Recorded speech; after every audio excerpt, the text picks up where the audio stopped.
سلام به همه بیننده های خوب شبکه تی پلاس. اومدیم رستوران کاوالی نزدیک های چهارراه پارک بی.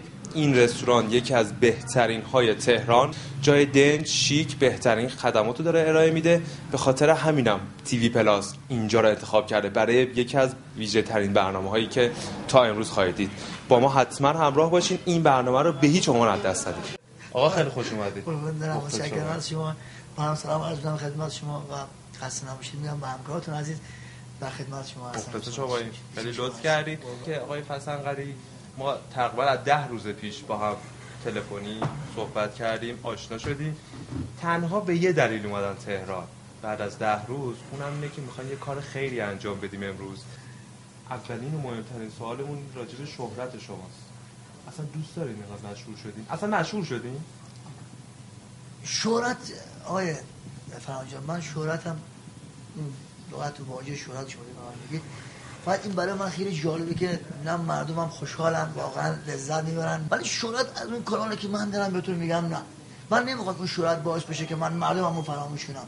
اگه ببینی این ور میرم اون ور میرم، میپرم بالا پایین چپ راست، فقط به عشق مردمم.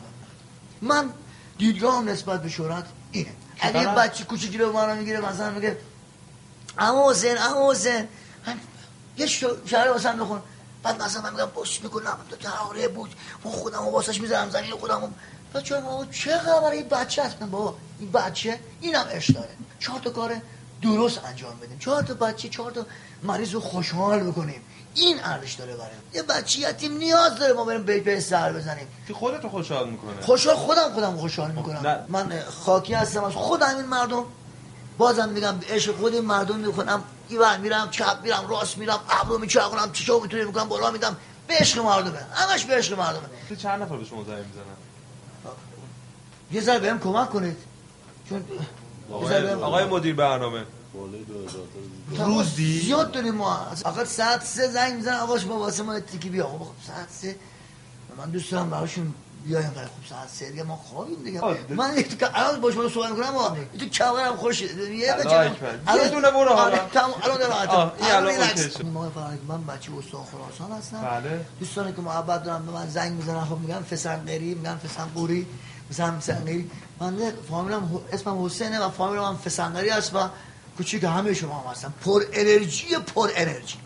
بازم شراره دل رو دیوونه کرده، آخ مامانش موهاشو عروسک شونه کرده، رنگ چشای شاره قشنگ و نازه، شراره چه آسون دلشو به من میباده. یه لحظه وایسا دوستان، دست حداقل بزنید. آقای فراهانی نمیدونم من با چشم بازی میکنم، با ابروام بازی میکنم.